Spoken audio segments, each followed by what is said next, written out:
Ноокат районунда бир кыз селге агып каза болду. 28-июнда болжол менен саат 16:14 чамаларында Ош облустун Ноокат районундагы Апшырата айылында нөшөрлөп жааган жамгырдын кесепетинен Шарансай сайына сел түшкөн. Өзгөчө кырдаалдар министри сел 7-8 жаштагы кызды агызып кетип, сөөгү Апшырата айылынын 3 терек бөлүгүнүн Апшырата сел сайынын жээгинен табылганын маалымдады. Мындан тышкары Апшырата сел сайына 13-15 жаштагы 2 баланын агып кеткенин жергиликтүү тургундар көргөн. Ушул тапта аларды издеп куткаруу иштери жүрүп жатат.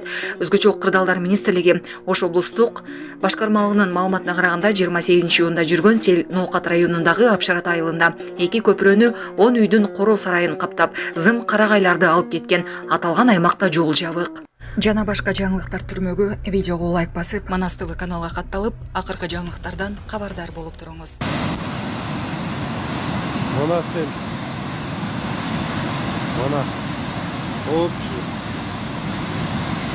О, бакка чейин жетти.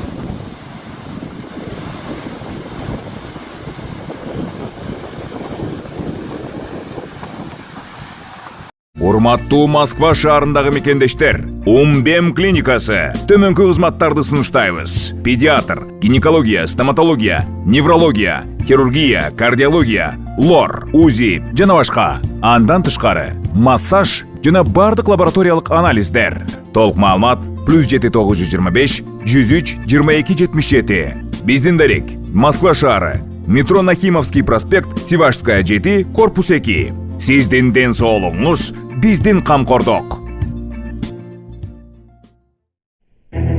Өзгөчө кырдаалдар министрлиги эскертти. 28-июндан 2-июлга чейин нөшөрлөгөн жамгыр жаашы күтүлөт.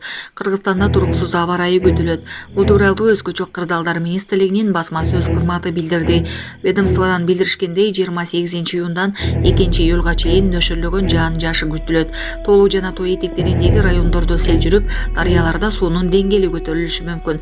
Суу ташкындарына жол бербөө үчүн өзгөчө кырдаалдар министрлиги арыктарды тазалоону, дарыя жээктерин бекемдөөнү жана таштандыларды ирригациялык каналдарга ыргытпоону сунуштайт. Кыргызстандын аймагында жер титиреди. Кыргызстан аймагында бүгүн саат 15:18 өткөндө күчү 3,5 балга жеткен силкинүү болду. Бул тууралуу сейсмология институту билдирди. Маалыматка караганда анын очогу Кант шаарынан 10 чакырым, Бишкектен түштүккө карай 30 чакырымдыкта жайгашты. Эч кандай кыйроо катталган жок. Булак репортер Кежи.